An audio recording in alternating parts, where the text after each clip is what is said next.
அவர் காணாதவர் போல் இருந்தார்.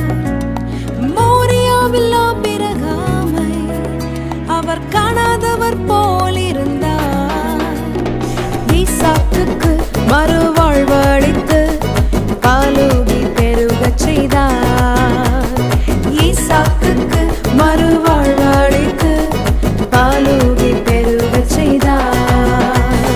அப்புறம் போகிறவர் போல காணப்பட்டாலும் இயேசு, அப்புறம் போகிறவர் போல காணப்பட்டாலும்